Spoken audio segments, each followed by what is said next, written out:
Alright, now let's start off with the first part, which is research, design, and budgeting. Now this is one of the most important parts because it's going to dictate exactly what you're going to do with your diorama and how you're going to do it. Now, first thing you gotta ask yourself is, what type of diorama do you want to make? Is it going to be a forest? Is it going to be a cityscape? Is it going to be industrial partial harbor? Or maybe you want some deserts or something. Size is going to be a big factor, and I'll talk about that in a little bit. What figures are you going to include in it? Are you going to use vinyl figures, SHF? Are you going to use some other independent kaiju or tokusatsu figures? You're going to use 3D printed objects in it also? You got to keep that in mind. And keep in mind also the scale of those, the size of those. Let's talk about scale for a minute. Scale is extremely important when you're designing and researching for your diorama because it'll dictate how much material you're going to need and what exactly the diorama will look like in the end. If you look at many figures nowadays, many of them are made to be anywhere from just a few inches to maybe more than 8 inches all the way up to 24 inches. That depends mainly on the brand, the materials, and of course, price of those figures. My figures, for example, mainly follow the 6.5 inch size, even though I have Bandai, I have some NECA figures, SHF, and you'll notice that most of them are basically almost the same size.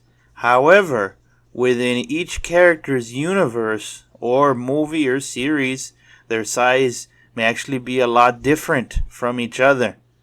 For example, if you want to make a diorama that is to scale within the Shin Ultraman movie, Ultraman Wiki says that Shin Ultraman is actually 60 meters tall. And the SHF that I have him is approximately 6 inches. Keep in mind that, for example, Gypsy Danger within the Pacific Rim movie is a lot taller than Shin Ultraman, and the RX-78 Gundam that I have, and the Megazord that I have. So they're not really going to work well together in scale. However, this does not mean that you'll need to create many separate dioramas of different scale for your different figures. But keep it in mind when you're designing your diorama. That way the hills, the mountains, the buildings, the small little props and elements you want to add, at least it'll look somewhat proportional, somewhat to scale, so you can take some good photos. Now, let's talk about designing your dioramas. Now, looking at some tokusatsu footage from different shows or IPs, we can, for example, take a look at Ultraman Rube. We can see that this is a very kind of mountainous, rocky region that we can see here. There are a couple of trees, but it's mostly just that. Some mountains in the background and lots of rocks. Or, for example, in the Ultraman Orb series, most of it takes place in the city. So you have buildings, but you also have poles, lights, trees. That's something else that, in case you want to design something like that. Or in that awesome episode of Ultraman Z where he fights alongside Jeed, they're in some sort of industrial looking area with a lot of tanks, with a lot of processing plants and factories. You might think about doing something like that. Or, for example, in the Ultraman Orb movie, the destroyed city. That's a very cool idea to work. Even at night would also look really good. Or, for example, in the Godzilla movies, he doesn't only just destroy buildings or cities. There are some really good shots of Godzilla where he's in a mountainous or rural region, or maybe he's on some sort of island. You got mountains, you got trees. You have many different elements that you might want to consider when making that. Because making it look natural is the most important part. It's not just cities and it's not just small towns and buildings. Let's take, for example, this shot of Shin Ultraman. You'll notice how, especially in this one right here, you see how it's a city in the middle of kind of a forest. And there's lots of cities and lots of villages and towns that are like that. What I really like about it is the shape overall. It's kind of like a curvy shape, and you'll see right here what I mean. That they have, you'll see right here, there's hills, which means that there'll be multiple layers. It won't be just flat plains.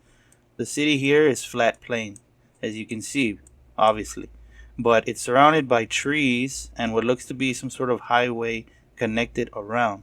Over here is just trees, mountains, bushes, and shrubs. And that's what I'm kind of want to go for in my latest one. And in fact, if you look, now this is kind of an overtop view. You can even see Narango right here attacking. And in the next scene, Shin Ultraman literally just like lands like somewhere right here. Boom! Anyway, just to get you the scale of how big, these are giant kaijus, but still the forest, it dwarfs them. Now, look at this other screenshot I have. You'll notice how even though Shin Ultraman is like several tens of meters tall, he still is dwarfed by the hills. You can see the hills in the back right here. So all of these in the background is hills. So even though you're using giants, figures of giants, like let's say Godzilla, Kaiju, or Ultraman, or whatever, they still occupy a relatively large world compared to them. So keep in mind that Shin Ultraman is tall, and he'll make the buildings look small, like you see right here. Here are the buildings in the foreground. Here's Shin Ultraman, but in the background, you will see all of these other hills. So keep those proportions in mind when designing it. Alright, now let's get to work on designing and drawing this on a piece of sketch paper. Alright, let's get started. Now, if this is your first time designing something, don't worry, I'll make it easy. What you're going to do first is draw a square. It doesn't even have to be a perfect square. Relatively perfect square. Something like that. The reason it's a square is because the material that we're going to use, which is the insulating foam that we buy at the store, is a 2x2 2 feet by 2 feet square. So that's what you're going to start off with, and it's approximately 1 inch in height, which we will use that height later on to talk about making layers.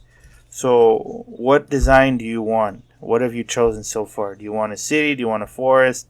I myself have thought about creating something that's more of like a wedge shaped, like that, and then maybe there's a waterfall here, and there's actually multiple layers because I want it to be taller than 1 inch, so you're going to glue stuff on top, and then maybe a bit of a hill up here that you'll see.